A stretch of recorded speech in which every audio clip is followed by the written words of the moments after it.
Stanford University.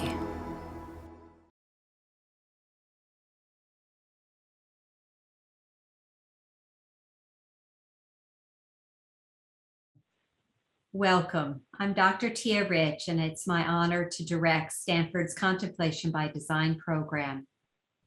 This evening's session, titled Valuing Nature in Personal Practice and Societal Transformation, is provided to us by Professor Gretchen Daily. Gretchen is Bing Professor of Environmental Science and co-founder and faculty director of the Natural Capital Project at Stanford University. Her work focuses on understanding the dynamics of change in the biosphere, their implications for human well-being, and the deep societal transformations needed to secure people and nature. She engages extensively with governments, multilateral development banks, businesses, communities, and NGOs. Gretchen co-founded the Natural Capital Project, which is available at the website naturalcapitalproject.org, a global partnership that is integrating the values of nature into policy, finance, and practice globally. Its tools and approaches are now used in 185 nations through the free and open source Natural Capital data and software platform. Gretchen has published several hundred scientific and popular articles and a dozen books, including Green Growth That Works, Natural Capital Policy and Finance Mechanisms from Around the World, One Tree, and The Power of Trees. Gretchen is a fellow of the U.S. National Academy of Sciences and has received international honors for her work, including the most recent Tyler Prize for Environmental Achievement. Gretchen, we wholeheartedly thank you for your dedication to the well-being of people and the planet, and thank you for being with us tonight. Welcome, everybody. I'm very grateful for the time we have together here, and I imagine most people are on Pacific time, which is already fairly late, and others might be a bit further east. So what I'd love to do is just dive in together, basically with some reflections, some stories, and then I hope some conversation together. You know, we're diving into a really big topic, namely how to value nature, both in our own kind of thinking, our own orientation and behavior, and then also much beyond us as individuals into this transformation that we need, valuing nature in decision making at many, many levels involving planning, policy, finance, just day-to-day operations, whether it's of farms or in cities or across countries, across the world. So what I'd love to do is take an approach where I'll probably be a bit lurching. I haven't done this kind of reflection before, especially by Zoom. But what I'd like to do is share some really beautiful images with you, with my collaborator on a couple of the books, The Power of Trees and One Tree, that were mentioned. Thank you, Tia. And so I'd like to share these images and just enter the realm of thinking about valuing nature together. And then I'll share some stories about how to move from this realm of thinking and contemplation into the realm of real engagement and action in the world in these incredible times that we're all living. And there are many just beautiful signs of hope and opportunity opening up, even with the way the crisis and some of the intense suffering is unfolding that we've all experienced to some degree this past pandemic time and with climate impacts and things. So let me just dive in initially with these images and some thoughts on them. So we're starting off in a really beautiful place, thinking about the values of nature, how to value nature in our time, and thinking about both our personal practice and about the much greater societal transformation that we all seek. I'd love to just help situate us initially while looking at this amazing landscape. Some mountains in Costa Rica that I know like the back of my hand, looking across at mountains in neighboring Panama. But having us really step back and think about the immensity of the universe, maybe 2 trillion galaxies, and thinking about, our galaxy, the Milky Way, holding maybe 100 billion to 400 billion stars. Thinking then about just one of those stars that we know as our sun, with 8 planets traveling around it and powered by it. And just one of those planets, planet Earth, having a biosphere, a very thin yet very complex layer of life at its surface. This layer of life, the biosphere, is only about 12 miles thick. This layer, is the only place in the entire universe where we know that life exists. So we human beings, we evolved in the biosphere. Our economies, our societies, our cultures. This is our one home. All our blessings, all our struggles, they play out here. And our future will play out here. The incredible thing to think about is just how dependent we are on nature. All people, whether it's people who were living in ancient times or modern people today in the most modern of megacities, whether we live in absolute luxury or whether we live in abject destitution, and whether we live out in these vast, more rural or wild landscapes, or concentrated ever more as most of humanity becomes an urban species, we depend, all of us, intimately and utterly on nature for our well-being. And what I'd like to do is just reflect a little bit in our own minds on some of the basic principles that we can derive both from ecology, just understanding the web of life and evolution, the dynamics of life, the interdependence of all beings, and some of the great traditions of philosophy and spiritual reflection. So interdependency, whether it's through the microbiome inhabiting our bodies, the way we're all basically very complex ecosystems with 10 times more non-human cells in our bodies as we have human cells. This huge array of microorganisms that might scare us if we're not used to thinking about them in there, but that basically make our lives possible, that provide us, as people are just now really discovering, with tremendously important dimensions of both our physical health and our mental health and sort of social well-being. Or whether it's the nature that we find outside ourselves in local parks, on farms, or in farther away places that maybe we visit on holiday, whether it's exotic rainforests or underwater realms, all of us are deeply embedded in this system and in the many processes that kind of drive Earth's life support systems.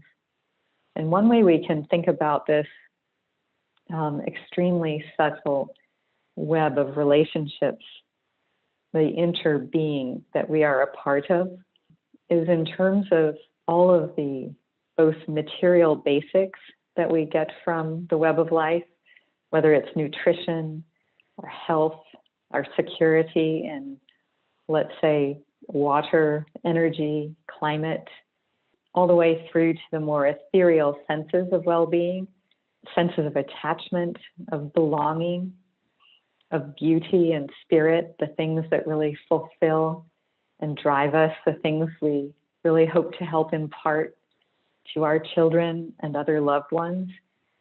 All of this interbeing really hinges on sustaining the web of life. But it opens up a really big question, and that is, given that we're driving today absolutely unprecedented changes in the history of humanity to the biosphere, what should we sustain? Where and how much should we protect? And how can we develop harmonized approaches that protect not only the web of life and the benefits that we depend on, but also that secure the well-being of people, livelihoods, and don't have us pitting sort of the economy against the environment. That's the biggest challenge I'd say that humanity has ever faced. And we haven't solved that challenge yet, but there are a lot of really hopeful signs. And one way to begin thinking about it is just to take a more intimate look at the ways in which we connect with nature. And we can start, again, kind of expanding our view a little bit beyond Earth to imagine living on another planet somewhere else. I mean, that would be absolutely impossible for more than maybe a few minutes. So let's just, if we had some space capsule that we were on, I guess we could do it for longer than a few minutes. But basically, we have no idea how to replicate the life support systems that we take for granted here. Let's just imagine that Tia would assign a terrible homework assignment at the end of our chat this evening. And the homework would involve listing out all of the ecosystems and the species that we would want to bring with us on a one-way trip to the moon. So let's say that Tia would set out in the Oval, a spaceship that you could climb into a week from now and blast off to the moon. And what you'd need to do over the course of this week is just list out the things that you'd want to bring with you to make life not only physically possible, but ideally also, fulfilling up on the moon. Where would you begin? How would you think about that problem? And let's say Tia could magically bring all that stuff up there with you. How would it all work out? It's a really key question, actually, that we all are facing today, however unconscious we might be of it, because ever more we're driving the life on Earth to a moonscape type level.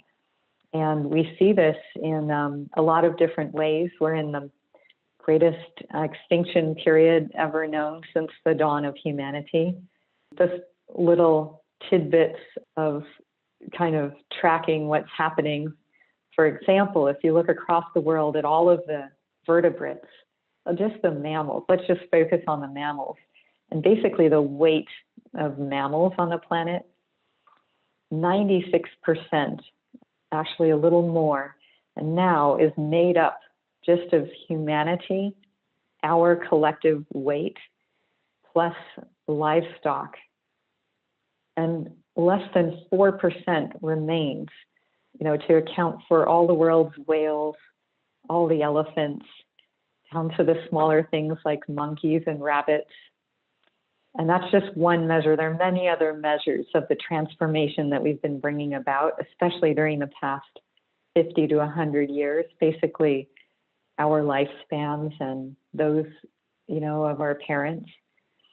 So how do we get intimate enough with nature to understand, given how rapidly we're losing nature and parts of ourselves and the potential for ourselves, how can we get intimate enough with nature to choose wisely what to value most and where to and how to invest our energy and our commitment in securing nature and the biosphere for people and for all the greater essence that is life? So one way to think about this is just to begin reflecting more deeply on the many different types of benefits that we get from nature. And I'd like to do that starting off with thinking about different kinds of knowledge systems in many places in the world, people, through very contrasting traditions, have developed intimate ways of living within nature. And a lot of what has been learned in more indigenous and traditional societies actually is coming to the fore again today, where people are trying to find ways of integrating this knowledge from the past into the modern societies that we have now, and bringing explicit ways of reverence and of the respect and the humility to embrace both the change that we're in and the challenge of managing our own ways of interacting with nature to be sustainable. And just to dive into this more explicitly, maybe I'll give one reflection from Confucius and then really dive into examples that show how to bring these traditions and reflections into modern day practice and action for transformation. So from Confucius, one of his most famous sayings is that there are 3 pathways to wisdom. The first is through contemplation, and that is the noblest. The second is through imitation, and that is the easiest. The third is through experience, and that is the bitterest. What we're in the realm of today is, first of all, this incredible luxury of being able to contemplate and consider a path that will open up a bright future. The second is to look around the world at the best models today and from the past that we can try to replicate and scale to help harmonize people and nature.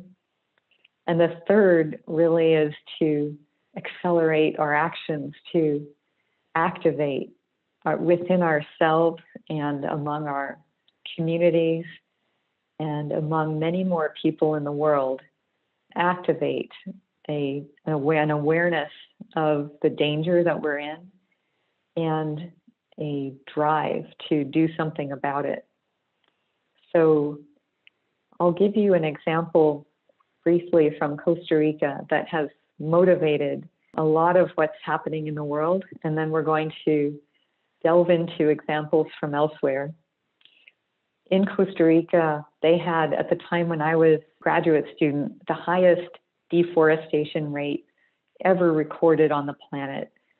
And they were basically a poster child of planetary destruction. That was into the 1990s. And actually a student a little bit older than I am, Alvaro Manya, who had studied at Stanford in economics and then in hydrology, went back to Costa Rica and recognized a way of valuing nature in decision making and made that kind of real and possible for everyone. So through his knowledge and contemplation, basically through all his studies, recognizing the absolutely crucial role that rainforest plays in maintaining livelihoods in Costa Rica, in, for example, providing water security and reducing flood risk, providing reliable irrigation and drinking water supply, and even flow through hydroelectric facilities, which produce about 90% of the country's electricity and are a big export to other countries. The rainforest in Costa Rica that had been so heavily depleted also provides a lot of pharmaceuticals. The basis of most pharmaceuticals today is plants, actually. It's not eye of newt and other things that we read about in witches' brews, but it's basically plants that have spent all of their evolutionary history, rooted in place and having to defend themselves from attack, basically through diabolical chemistry. And, just the tiniest bits of these active compounds in plants are incredibly powerful in pharmaceuticals for people. We know how powerful they are in just spicing or seasoning food, and in many other types of uses.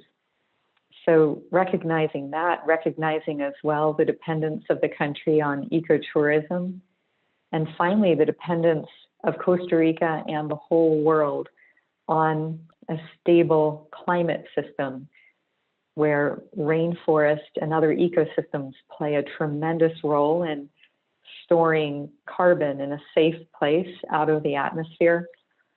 Alvaro went out with colleagues and brokered deals across the world that basically involved different entities paying in for reforestation and restoration across the country. And this program, this payment for ecosystem services program, has been so successful, it's now been modeled across the world and will be a core part of what I propose as a way that we're seeing take off across the world, through which we might be able to realize the hopeful future that we have of an ecological civilization. So let me just dive in now to moving this kind of knowledge into action. Now I'm moving from Costa Rica into China, another place that I'll describe in more detail in a moment, but where we've seen some of the greatest advances worldwide, along with Costa Rica. China tasted the bitterest experience, where in this case, there have been many types of experience, but going back to the late 90s, when Costa Rica was really activated to change, China also experienced in 1997 a record drought with absolutely devastating effects, drying up of parts of the Yellow River, for example. And then in 1998, absolutely biblical flooding that had also devastating impacts on tens of millions of people with enormous costs, billions, maybe 35. It's hard to put into monetary terms the tragedy that this flood was, but maybe $35 billion in damages, a lower bound estimate put forth by Swiss Re.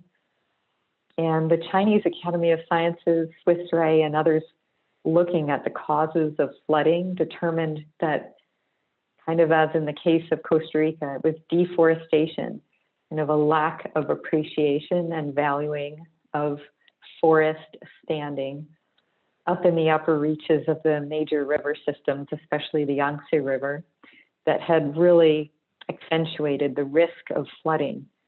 And basically overnight, China committed to restoration and to basically never letting that happen again. And with that commitment came, based partly building on what Costa Rica had done, the largest payment system anywhere in the world, with over 120 million households enrolled and being paid to help restore forest to all of the steep slopes in China that are prone to this flood risk and devastation downstream. So with those two examples, we've seen a lot of efforts toward transformation, and we're basically entering a lot of unknown territory. There are a lot of kind of seeds of ideas and pathways opening up of really promising action. And I'd like to describe those to you some now. And maybe I'll just keep this slide up if that works well for others in thinking about the unknown. So if anyone prefers me to put away the pictures for now, I will. But I think with this picture in place, we could dive into the idea of transformation, of first of all, accepting that we're experiencing now, and we will continue to experience some extremes that we might never have imagined when we were younger. Extremes in climate experience, like the fires that are devastating California and other parts of the world, and Siberia and many other places.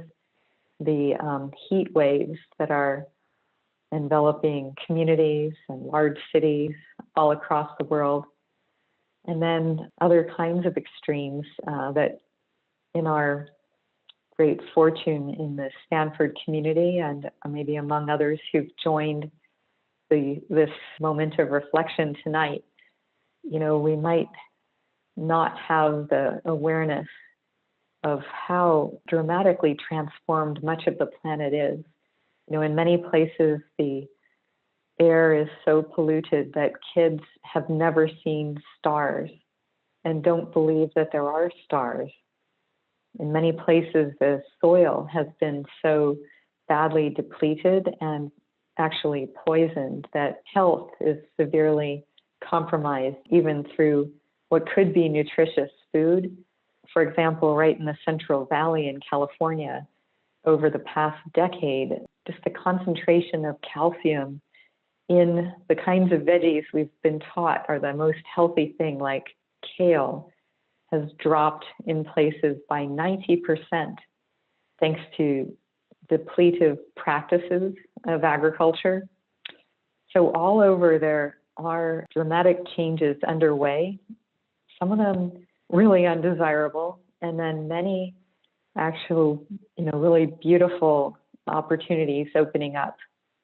And I'd like to dive into some of those beautiful opportunities to reverse what's happening and drive a real shift, an awakening as to the values of nature, the utter dependence of people on nature, and the tremendous impacts we have even in our day-to-day choices on nature, impacts that we never thought on our big, beautiful blue planet we would be able to have. But this pathway opening up, really involving regenerating and revitalizing nature, that's the outcome, together with securing human well-being in a much more just and equitable way that we're all reaching for. So I'm going to now transition a little bit to a major effort that is embodied in the Natural Capital Project. And this effort is focused on driving this deep cultural shift in how we think, how we make decisions, both at individual levels and more broadly across society around where we live, but also across sectors, economic sectors, and across the world to very rapidly, much more rapidly than we've managed to do anything else really in human history, start this regenerating and revitalizing. So first off, what is the Natural Capital Project? The initial idea was to build on the really powerful success stories in places like Costa Rica, like China, and elsewhere. I'll give one other example, and that is of New York City. So taking a place in the US, or I could give a local example of Napa. I'll give both really quickly. In New York City, back in the 1990s as well, there was really quite an alarming decline in water quality. And there are about 10 million people living and working in the city, dependent on upstream watershed areas for about 90% of the water. Those areas are the Catskills Mountains, the beautiful kind of New England landscape that everyone fantasizes about visiting if we're not lucky enough to live there. And something was really making water quality go down. And there, people recognized pretty quickly it was the basically development boom that had really accelerated in the 1980s. Many people building homes there, dependent on this upstream watershed, not like completely unlike this one in Zhejiang province in China, where there's a lot of farming. Here we're looking at rice. In the upstate of New York, it's apples, and there's a lot of dairy and also some beautiful forestry. And those activities, plus kind of expansion of residential areas around towns, were really compromising the life support services of the nature in the area in purifying water that then flows down into New York's water supply system. In compromising the water, it was really putting many people's health at risk. And the upshot of this was, first off, an attempt to replace that natural water purification system with a built filtration plant. That was a logical thing to do. Civil engineers have been trained to do that. They had a plant, it's still there in part of the water supply for the city in the Croton watershed, supplying 10% of the city's water. But this other plant, the big one, would have cost $6 to $8 billion. And it was that price tag and the enormous annual operating expenses that really gave people pause and made people consider investing instead in nature. And this was a big leap into the unknown back then in the late 1990s. The cities historically in France and elsewhere had on record chosen to make sometimes watershed restoration investments.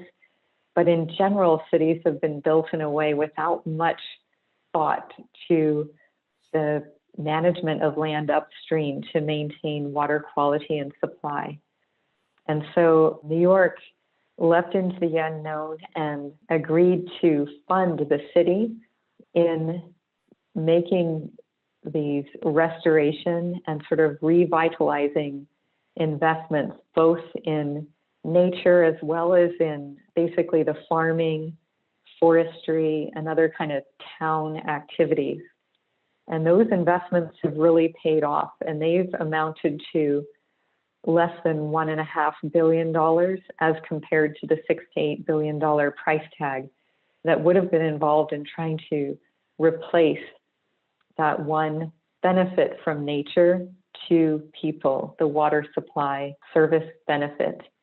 And so that's an example where even this really lower bound approach to valuing nature, but bringing it explicitly into decision-making, where that proved quite transformative.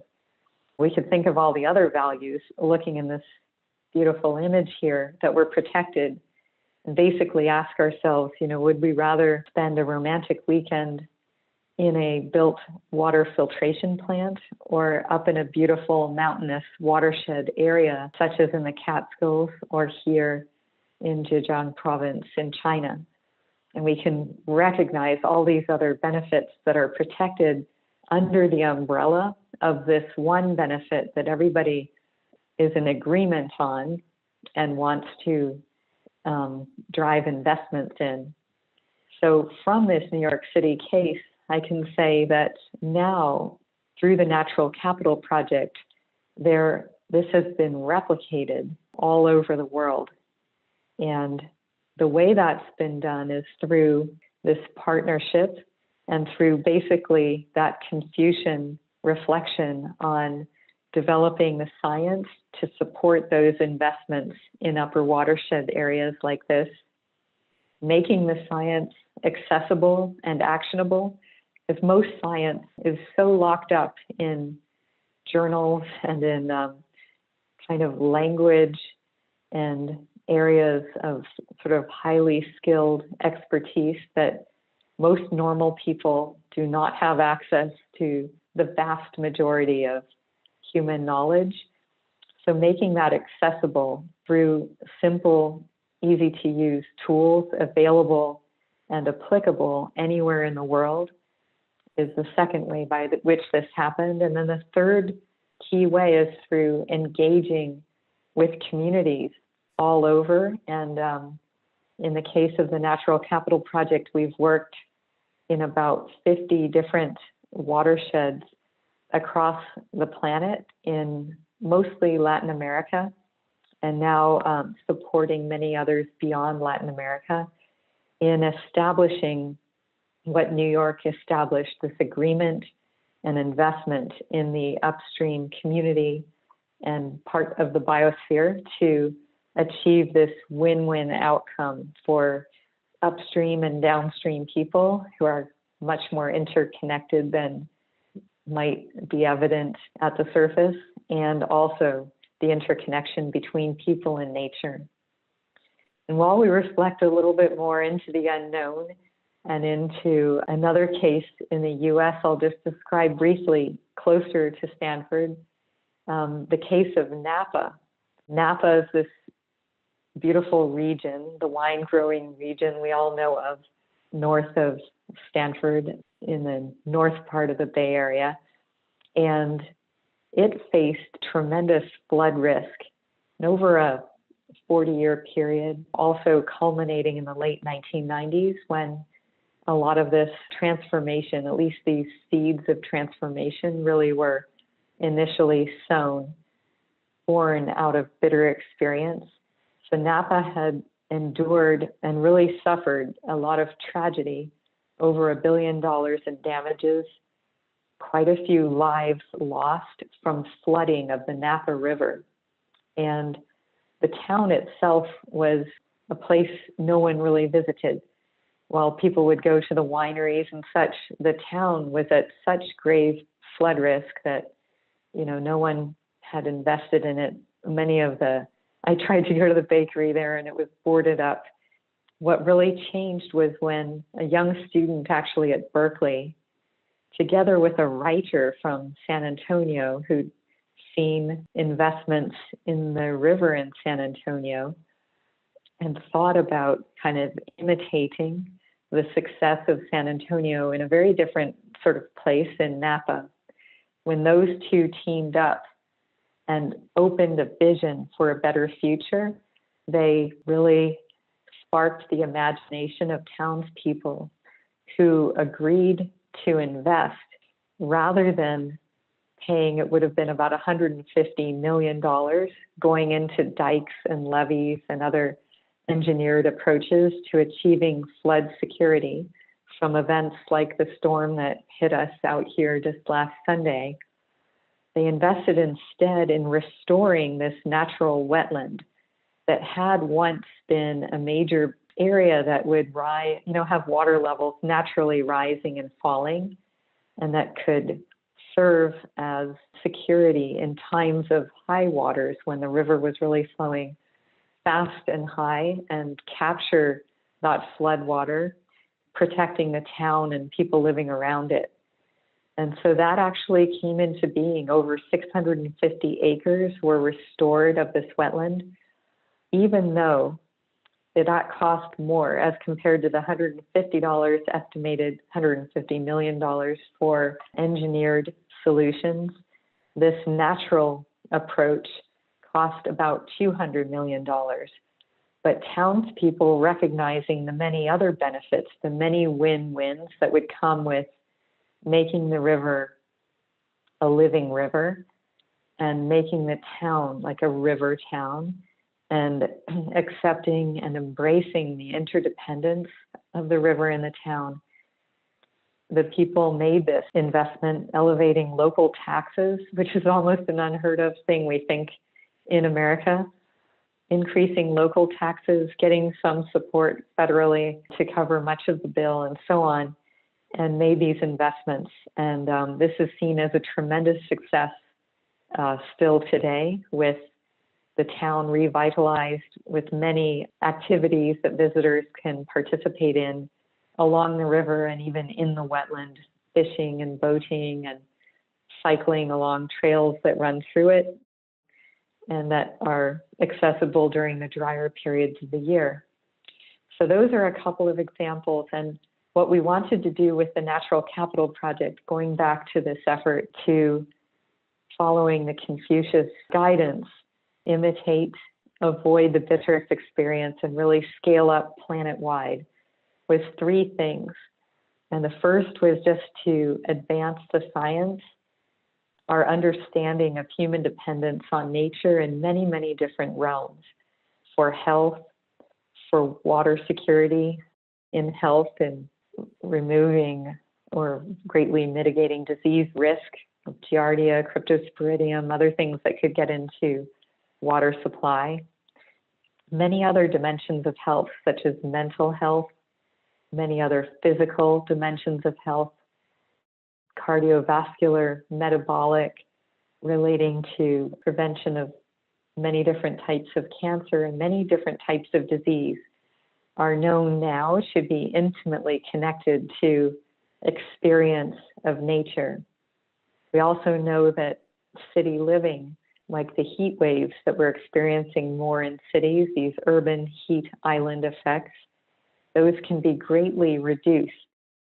And city living can become much more comfortable with greater investment in green space and blue space, little parks and other areas within and around cities, and waterways, whether rivers or wetlands or like the beautiful bay that we have around our area here at Stanford. Investing in their health and vitality can greatly improve conditions within cities. We can also think about coastal resilience and develop the science basically to protect human well-being and nature at the same time in a way that almost everywhere is more cost-effective than taking, say, engineered or built approaches alone. So this science over the past 20 or so years since the transformation in Costa Rica, in China, in New York City, in Napa, and in many other places, this science has advanced tremendously, answering the question more and more for us of where and how much to protect. And then the second question comes up of how to harmonize protection or regeneration and revitalization of nature together with human livelihoods so that we have win-win outcomes like we saw basically in New York and Napa, where there's a lot more detail, same in Costa Rica, where I'm not going to get into all the detail, but in all of these places, people in part are being paid to drive that regeneration. So people who make their livelihoods on the land or on the water, who have the deep expertise, deep connection and familiarity with the land and water, are being paid to turn that expertise somewhat away from producing, let's say, only rice, but instead producing a wide array of co-benefits, of other benefits to go along with agricultural production. This kind of investment is happening all over the world, guided by the second thing is this software showing where investments would yield the greatest benefits. So many places are mapping out landscapes like this shown here across maybe small counties, but up to state or provincial levels, and even across whole countries, mapping out the critical areas of nature that are most important for providing benefits to people, and the critical land stewards or stewards on the water and coastlines along rivers and elsewhere can be part of the system, bringing much more honor and respect to rural livelihoods that in many places have really been kind of left behind.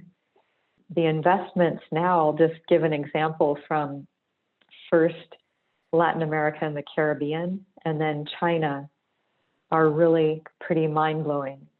So using this science embedded in accessible software tools across Latin America and the Caribbean, there's been targeting of the key coastal areas, the mangroves, the seagrass beds, the beautiful coral reefs that are crucial to protecting people and property from the ever-intensifying storms and other climate impacts, sea level rise, and so on.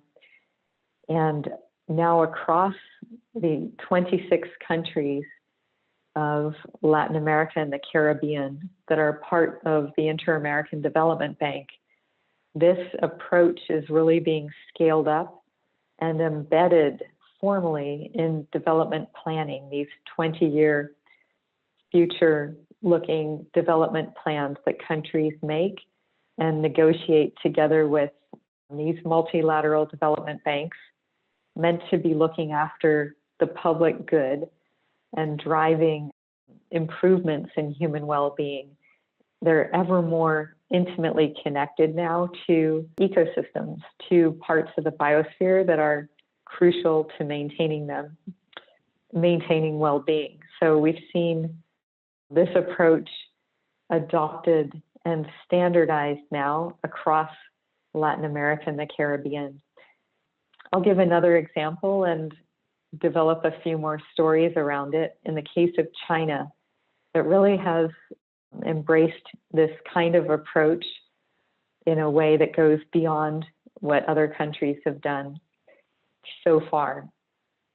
China has zoned fully 50% of its land area, having maybe tasted the worst of disaster in the extreme drought and flooding that I mentioned, but also in poisoning of the air, of the water, and in many other environmental impacts that we might know personally and certainly have read about.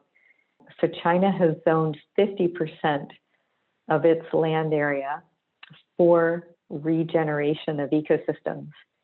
And it's paying so far about 200 million people to conduct that work. It's just a massive transformation that involves every part of the government and every kind of sector of the economy moving toward an ecological civilization. And these, I'm sure, are just the very first steps. But amazingly, over the first 10 years, from 2000, right after the extreme flooding, when they started stopping the really heavy deforestation and trying to reverse that, they now have the highest reforestation rate in the world. Over that 10-year period from 2000 to 2010, China has achieved a great improvement in most ecosystem benefits to people, in food security within the country, in carbon sequestration, benefiting the whole world and storing more carbon out of the atmosphere, in water security, water quantity, water quality, timing of flow, so reducing flood risk, maintaining the economic efficiency and productivity of hydropower, and reliable sort of irrigation and drinking water supplies, reducing sandstorms, another massive problem in the northeast of China especially, and securing many other aspects of what's now called ecological security in the country. And this approach, this sort of demonstration, has involved a lot of policy changes and a lot of rural people in, I'll show kind of the next slide, in many small communities, really transforming the way they see and use the land.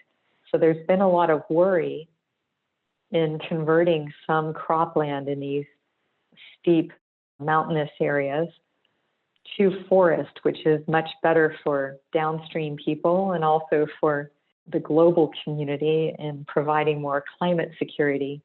But there's been worry, are people being hurt by these policies at the local level in these small communities, or are we really able to design them in a way that yields kind of a win-win? And this is where, just to give more of a personal story, just like Alvaro Manya in Costa Rica knew the country like the back of his hand and knew how to design payments in a way that would actually work for people in little communities farming less than an acre of land and really at the margin in some ways of survival. In China as well, there's been great effort to ensure that the payments going to these communities are actually improving people's lives as well as securing nature and downstream or downwind or global benefits. And so one of my students who came from China and did her doctoral work on how to achieve kind of a gold standard, a win-win outcome for nature and people. She actually hiked up to 2 or more days to interview people in very remote communities, in areas that are receiving these payments, to see how they make their lives, how they use forest and wood products in general to cook breakfast, to heat their homes during the cold winters, and so on.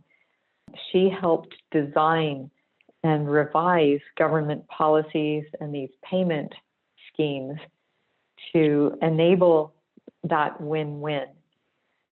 And it really requires that kind of intimacy and that deep knowledge of the humanity living across these places that those of us living down in urban centers don't know very much about. Requires that intimacy of understanding to get things right. It requires that crossing of scales from what we think of as remote, although it's obviously not remote to the villagers living there. It's the heart of their place in the biosphere. But for all of us, half of humanity, more than half now living in cities and remote from nature, we really need to be connected and engaged in the policies that we bring in. And so overall, like the 3/4 of people receiving these payments in China reported in surveying now many thousands of people, not only by this one student, but many others, a real benefit and improvement in their lives. And the question is how to, create the win-win for everybody, and how to drive this kind of vision globally. And so I'll just conclude with reflections on kind of a third question relating to the first two, which are where and how much to protect, given that we can't protect absolutely everything, and we're experiencing great losses day by day. Second, how to harmonize livelihoods together with protection and regeneration of nature. And third, how do we track progress and how do we guide investments from really major financial kind of institutions and the financial system globally? How do we drive this into nature? And the last idea I want to convey here is one that was born in China and that was then developed by an international community of highly interdisciplinary scientists in economics, in hydrology and ecology and sociology and other areas. GEP, Gross Ecosystem Product, an idea that's now being picked up globally. So the idea here is to develop a way of tracking the health of ecosystems and ecological security underpinning this vision of an ecological civilization. And so we all have some familiarity with gross domestic product. We can see it reported any day we want to check. And we hear about how it guides investments and policies country by country. And we know that basically it's the sum of all the goods and services in an economy, multiplied by their price. And we can use that metric developed kind of almost 100 years ago and then really widely deployed after the Second World War in the 50s and 60s.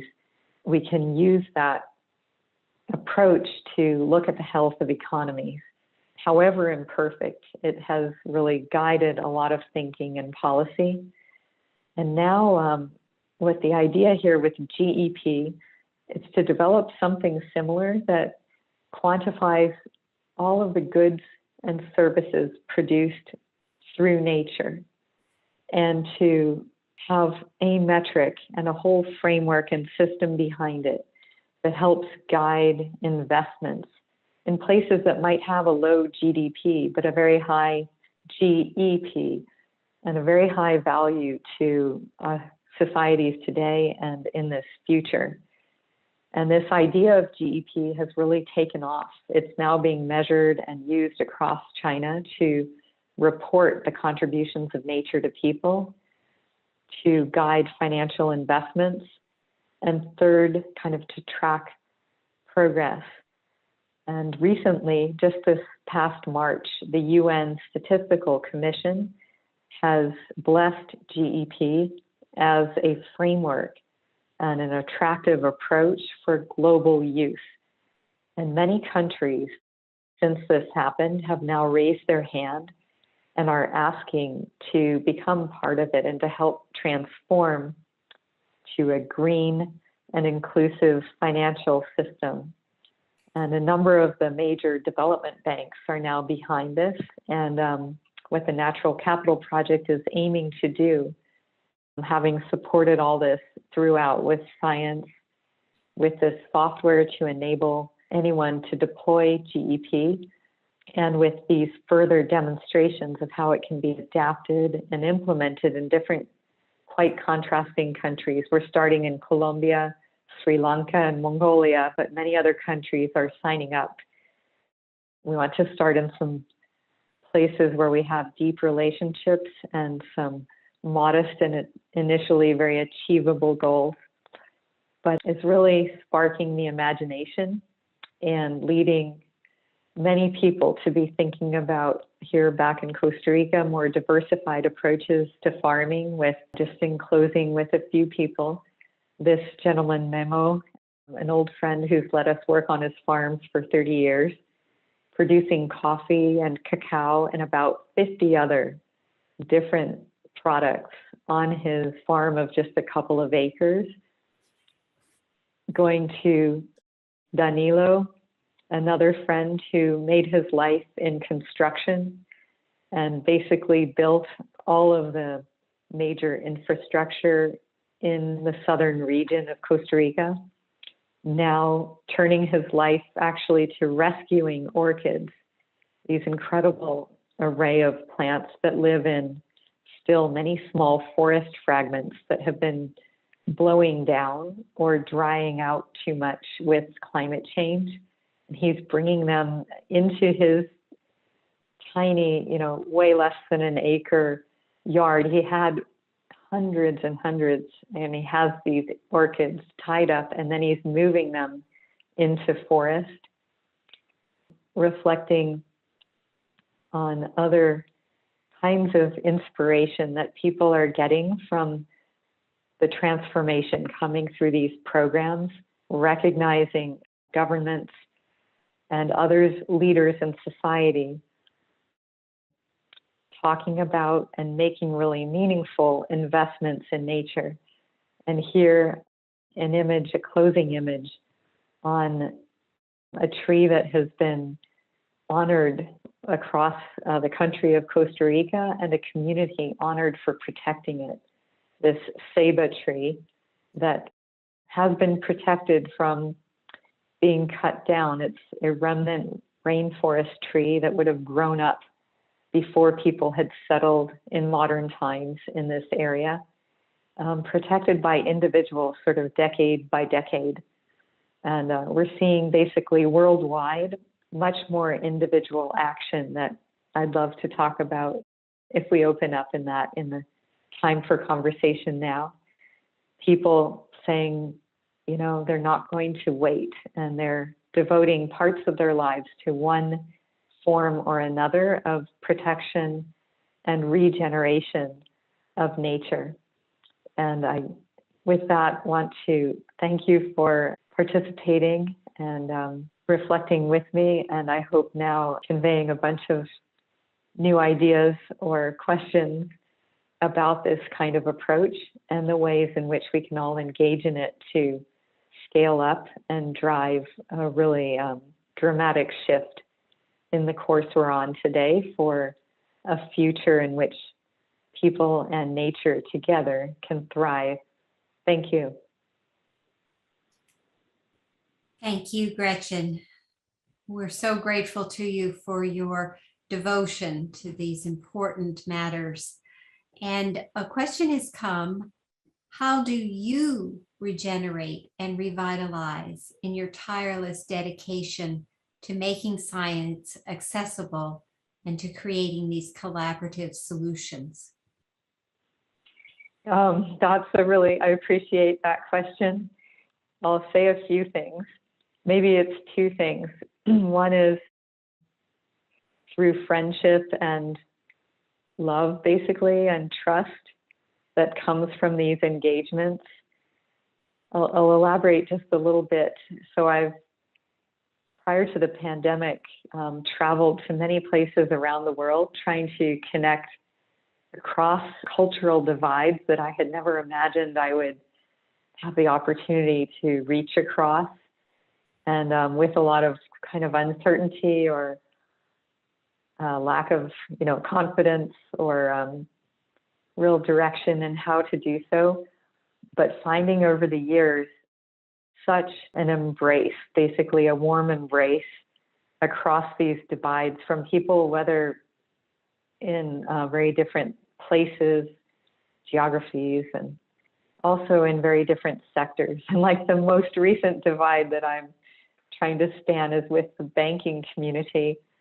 So I've gone from getting to know many people working the land, and I feel very, very comfortable now there with a farmer anywhere on the planet, but more and more into urban planning and into the financial system. But there too, it's the warmest of welcome and real friendship that has grown up in these collaborations. And that feeling of ever more deepening trust and understanding and commitment to bringing the shared understanding into the tools and approaches, and really shifting approach as we develop things in response to the wisdom coming from those working in the land to working in financial centers and elsewhere. That brings me tremendous kind of joy and replenishment. And then the other thing I'll say is, especially during this whole lockdown period, I've been lucky to be able to garden just in a small patch outside my home here. And I absolutely love regenerating there. So all of the trees in our yard basically have died. There were, a small number, but every one of them bit the dust during the past extreme heat events, literally losing their leaves on the day of some of those, 115-degree moments, and then the drought. But planting all native stuff, and I've been working with some people who know a lot about that. Kathy Crane of the Yerba Buena Nursery around here, and this whole plan of going native, and that's been really enjoyable too, and dragging my kids out to help me. So thanks for that question, and I'd love to hear what regenerates the spirit of others engaged here now. Thank you for turning the question back to the group. The next question is building upon your reference to the Confucius steps of contemplation and imitation and experience. And it's an inquiry as to whether the philosophy of Lao Tzu or Zhuangzi and the harmonious relationship between humanity and nature is something you're familiar with and would like to speak to. I appreciate that invitation. And I would say I've been maybe actually since some of the bitterest experience. Yeah, really, getting kind of emotional just thinking back since the time when my father passed away. And that was about 15 years ago now. I've really tried to delve into the realms that you're describing. And I would not call myself an expert, but actually that is a real source of kind of regeneration for me as well.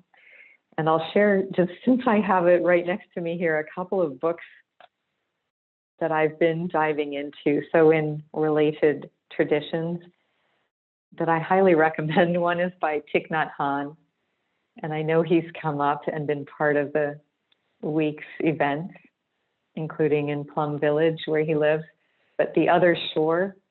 And it's incredible how, one can derive basic principles from these traditions that really are the same principles that are taught in the science of ecology and another, like the science of hydrology and climate science and other realms of science, and knowing the dynamics of nature and the biosphere.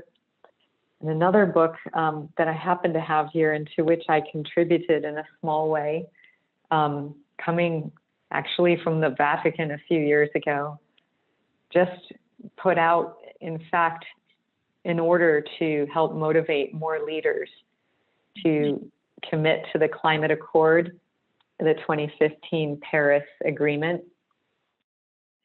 The Pope convened a lot of scientists through his academies, both social scientists and more natural scientists. And I highly recommend that one too, just for a quite contrasting perspective, but that dives with a lot of brutal honesty into the challenges we face and the types of personal commitment and action that we need to take as individuals and also as leaders to solve these problems in time. So I would love to see other sort of recommendations, and I hope, let me not ramble on more. I can see many people writing in, so I'd like to invite more and just thank you for that comment and suggestion. Thank you. Is there any collaboration between the efforts to measure gross national happiness and gross ecosystem product, as it appears to the participant who asked the question that there would be a lot of interdependence between the measurements? There absolutely is, and I thank you for that question. And in fact, my beloved neighbor, Mark Mancall, who lived next door and sadly passed away during the pandemic, and he had been heavily involved in the development of gross national happiness. He worked for decades in Bhutan and adopted a family who lived just on the other side of the door behind me, next door. And so I learned quite a bit about Bhutan, where gross national happiness has been proposed and adopted to some degree, and also about the challenges in developing that metric. So the short answer is that this is a really new thing, a new path. Just like for gross domestic product, there'll be a lot of kind of kinks to work out in making the ideas lead to the outcomes they're designed to achieve, of improvement of both natural and human well-being and the tight interdependency.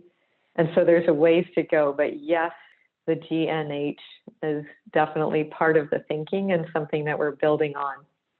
Thank you. And continuing in that topic area, are there examples of corporations and states or local municipalities adopting the GEP, which you mentioned at a UN and a national level? And if there are not, how might an individual initiate their employer to think in in the GEP terms? Okay, I love that question. So here's where we are. We're at a brilliant moment when we need people such as yourself jumping in. So basically, GEP was just invented. We put the methodology out in 2020, publishing it in a widely read by science, like academics, journal called PNAS, Proceedings of the U.S. National Academy of Sciences. No normal person would read that. And we then went all out in making the framework accessible. So we've tuned the software that is globally available, freely available, and brought in global data layers. So at least those resources for understanding the elements of nature operating, the functioning of the biosphere in any place on the planet. We made great advances in that software and in the data coming from all over the world, the European Space Agency, NASA, many other suppliers of data, and many local suppliers, the UN. And so we're kind of ready to deploy this. And it's a question now of making the framework behind GEP and the ideas behind it attractive and kind of culturally accessible, and doing the cultural translation so that it can be adopted in the practices of states and banks and things. And so we're in the process of doing that now. And China is ahead. They've laid out standards and they're just testing them. It's a very creative phase. So it's not a kind of top-down thing. There's a top-down leadership element saying, we're going to do this. And that's where the other countries that initially have signed up, Colombia, Sri Lanka, and Mongolia, and actually also South Africa, are all gearing up. We have people kind of in place or that we're hiring in the January 2022 timeframe. But that's kind of where we are. We're just now getting off to the races. But it's a time when there needs to be a lot more creative exploration of how best to adopt this. And there are some really good demonstrations that we could adapt and imitate and replicate. But there's also a need just to boldly go in and try things out. And so post-pandemic, we aim to have more in-person meetings on this as we have in the past. And in the meanwhile, we will continue with more virtual discussions. And I invite you to look at the Natural Capital Project website. And we do have regular webinars and things on GEP and the whole framework behind it and how we are realizing these really beautiful outcomes through partners all over the world. So I appreciate that question and welcome. Really hope we'll see a time with a lot of creative engagement with this new approach. Thank you. We will be entering the website for the Natural Capital Project into chat momentarily, so everyone will know how to get there and continue in this exploration and contribution and collaboration with this important new metric. We have some questions on a more granular level. Someone asked when you mentioned about the depletion of the soil and the decrease in calcium levels in kale, is there a resource or website where one can learn what soils are depleted and how to contribute to the regenerative practice in that region, and not to buy food that's being grown in a way that's just depleting the soil? And how does one become informed and take action? I appreciate that question. And I feel I don't have an immediate website to point to. I know the Nature Conservancy, for example, has a major program on soil health and restoration of soil health. And I think there are many other efforts actually. And if you Googled around, I bet you would find some of those. And I would be happy to help search for you. If you want to send me an individual email, I can look into this. So I don't have it on the tip of my tongue, but in the past decade, roughly, awareness of what we've all taken for granted forever, the basic health of soils. I used to think of soil as ground up rock. And then one time I did a project actually where in the lab we looked at these organisms that you can see under a regular dissecting microscope, so you don't have to get way down super microscopic, but you can't see them with the naked eye. But the sort of thing that, like, if you drop your sandwich on the soil, and you know how there's that 2-second rule or 10-second rule, I think varying by family, it is unbelievable how many little wonderful beasties there are down there. And in a spoonful of soil, a healthy soil, you would have billions of microorganisms of different sort of micro sizes and things. And that's where this intimacy of knowledge comes in that I was touching on briefly at the beginning. We need people more and more looking at the relationships that you're asking about. But certainly in organic and regenerative farming practices, I highly recommend this movie. Somebody else might need to type it in. It was something like The Best Little Farm in America, maybe. Mhm. There's beautiful videographer, filming in that movie, as well as quite a story. The setting is in California. So there are a lot of resources on this. And in terms of individual action, shifting our food purchasing and habits and diet is one of the main things that we can do, and supporting those producers that are shifting their practices. And I appreciate the other things getting into the chat I can see now on this. And getting beyond, say, peak meat. It looks like in parts of Northern Europe, they are getting now beyond peak meat, just like we think of peak oil and getting beyond that.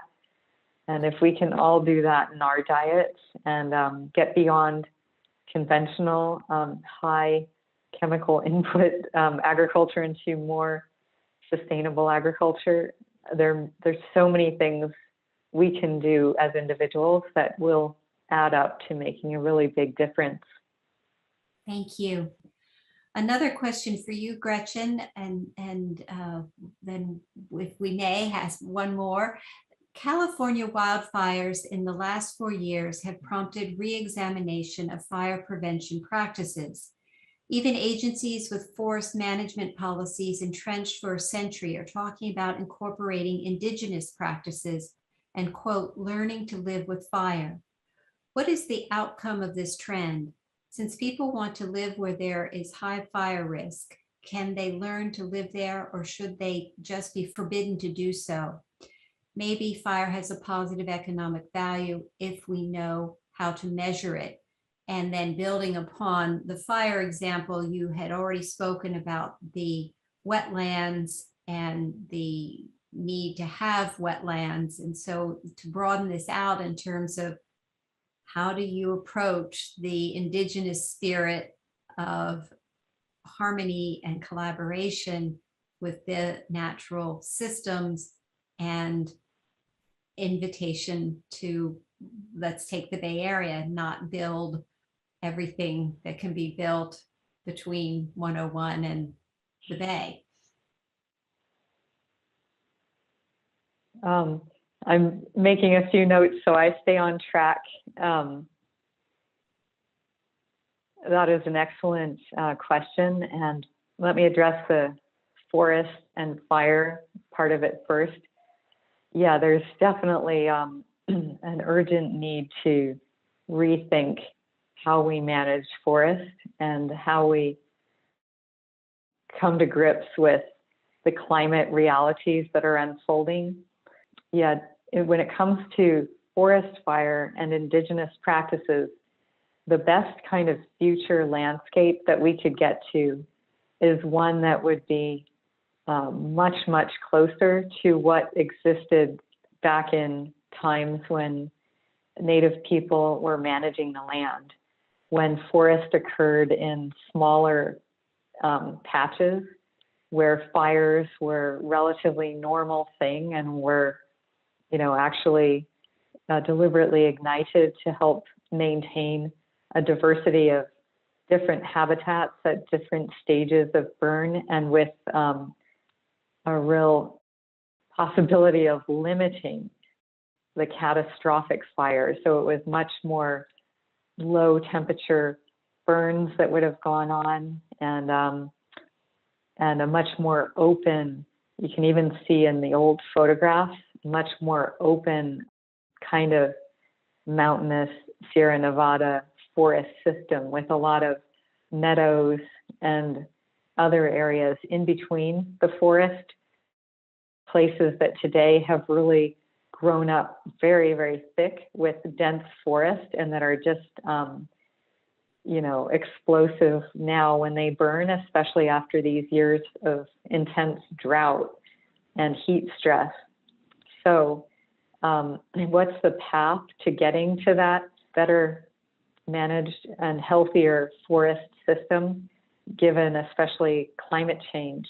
One key part of the path is to learn much more about indigenous practices that were deployed to maintain the forest in that earlier state, and then to, implement them as safely and quickly as we can. And that involves, number one, protecting areas that really are at severe risk, where many people's lives and a lot of property would be at risk, and just going in there first and trying to thin the forest and reduce ignition risk throughout the state, as PG&E is trying to do now. And that involves partly mapping forest health and winds and fire dynamics and things like that, and identifying the places where ignition risk is highest and intervening to reduce that. And then finally, living with fire and prescribing burning and so on. And that's going to take, there are a bunch of question marks still here. There's a group I'm going to, how to get there, given that there's so much ready to burn material in the Sierra Nevada. I want to point you to, there are probably many other things people might put into the chat, to this forest resilience bond being put out by, I think it's Blue Forest Conservation. I might be mixing up some of my memory of all these different groups, but they are doing a tremendous job. If you Google the Forest Resilience Bond, you'll see one really inspiring approach in California to driving financial investment in restoration of forest health to avoid catastrophic fire and maintain all the benefits of forest for carbon sequestration and climate security, for flood protection, for downstream water supply, and for communities that live in and around the forest, and all of us that like to visit those areas, and many other parts of the economy. So that's one thing I would point to that is taking off and worthy of understanding better and helping to scale. And then for the Bay Area, should I turn to that one briefly? I don't want to keep people, but I can say that there is a lot of good work happening in the Bay Area in a collaboration between Berkeley and Stanford just recently. And you could see on the Natural Capital website some write-ups about this. We've looked at the role of nature-based approaches to controlling flood risk. And the flood risk is high. Sea level is expected to rise, up to 10 feet by 2100. And that's going to create huge impacts. So you mentioned 101. I mean, all of our transportation systems, many of them, the main highways are right at sea level. The natural gas lines are right along those highways. The communication lines, the power lines are even out in the bay. And so a huge amount of our infrastructure and the delivery of all these benefits that it supports, is at risk. And there are ways to armor people, communities from sea level rise with seawalls that might protect little local communities, but actually be completely devastating to the rest of the bay. because as high tide events occur, if you model kind of the hydrodynamics in the bay, as this Berkeley team is especially skilled in doing, Mark Stacy's lab, and we worked together with him and a student to model all this, you can really see that that would be devastating, and that instead we need a coordinated approach by the multiple 9 counties around the bay to identifying areas that could be restored, marshes, golf courses, other areas made into kind of recreational places that are beneficial for mental and physical health and community gatherings and social well-being and so on, and that can be let to flood when the times come, and otherwise used in all these other ways when the waters aren't high. And those are being implemented. There are a number of, in San Mateo and Santa Clara, places where we can see these hybrid green-gray infrastructure investments in restoration of habitats, and then also some kind of levee system kind of behind them that gets triggered in the really, high-risk moments. So thanks for that question. There's a lot more going on actually around the Bay Area, and love to follow up on that. Well, on that representation of some good news and collaboration happening locally here in the Bay Area, we want to thank you for your spirit of interbeing, your embodiment of interbeing, and your ability to build relationships around the world, to bring the science that you have worked hard to help create, to illuminate, to bring it into all of our minds and hearts so that we can do our part to support you in the work you're doing and that others are doing. Thank you for your time and your wholehearted presence tonight. Thank you so much. I'm very grateful for this opportunity and moment together, and I look forward to seeing where we might head together. Thank you. And I wish everyone a beautiful rest of the evening. You as well.